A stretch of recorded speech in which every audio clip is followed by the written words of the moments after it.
Pour introduire un peu ce premier plateau, vous l'avez bien compris, sur les enjeux, forcément, il faut toujours un minimum, il faut cerner les choses. On a parlé de marché immobilier.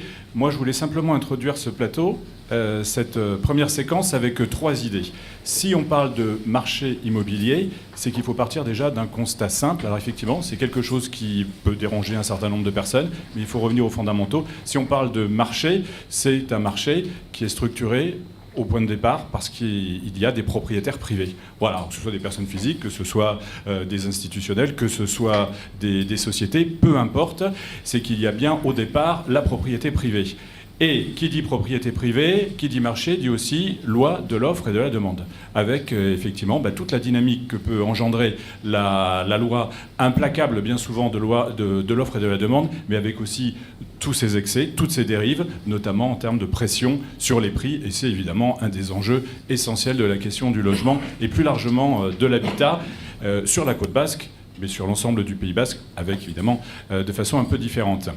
Et une deuxième idée, marché de l'immobilier, c'est peut-être un peu réducteur. On verra ce que diront les uns et les autres. Mais il me semble qu'en réalité, il y a trois marchés, au moins trois marchés, pour ne parler que de la partie privée, bien évidemment, du logement. Il y a le marché du foncier qui répond à des règles propres. En gros, c'est la terre, le terrain, voilà, et qui, vous le savez, on va le voir, évidemment, sous tension très forte, surtout sur la zone côtière, en Pays basque, et qui répond à ces règles propres, bien évidemment. Il y a le marché de l'immobilier, le marché des biens, de ce qui est construit, de ce qui, évidemment, va produire du logement, de l'habitat d'une façon générale, qui répond à d'autres règles. Certaines sont communes, d'autres sont un peu spécifiques. Il n'y a pas toujours de lien de cause à effet. En tout cas, c'est ce que les spécialistes disent généralement. Et puis, évidemment, il y a le troisième marché qui vient se superposer, mais qui est un peu distinct, encore une fois, avec ses propres tensions.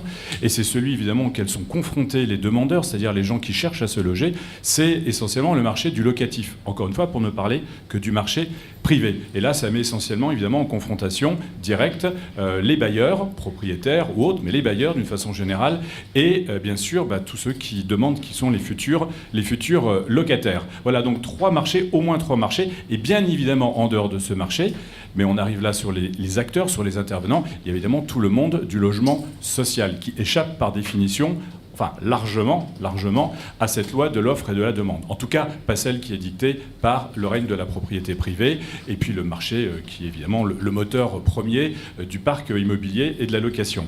Troisième idée, ce sont évidemment celles des intervenants. On en parlera dans ce premier plateau, on en parlera évidemment dans le deuxième. Il y a une multitude d'intervenants, alors pour ne citer que les plus importants, mais pour qu'on les ait bien en tête. Effectivement, d'un côté, il y a évidemment les propriétaires, en termes très génériques, bien sûr, qui sont à l'origine de pratiquement tout, que ce soit les terrains, les logements, l'habitat et autres.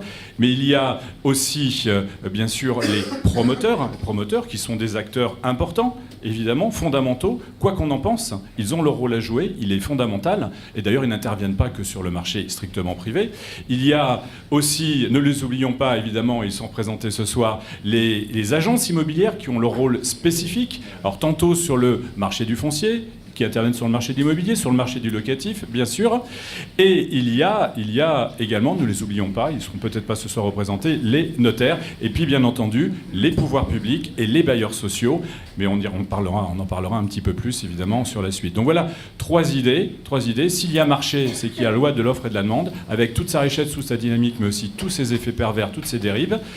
Cette multitude d'intervenants, chacun avec ses logiques propres. Et c'est donc difficile de construire du logement, de répondre à la demande, que ce soit sur le secteur privé ou sur le secteur, on va dire, des bailleurs sociaux, sur le secteur du logement social. Voilà donc trois idées que je voulais lancer de façon très générale, mais je pense que ça permet déjà de dessiner un petit peu les enjeux qui vont permettre à chacun des intervenants de préciser tous ces points. Merci Manu.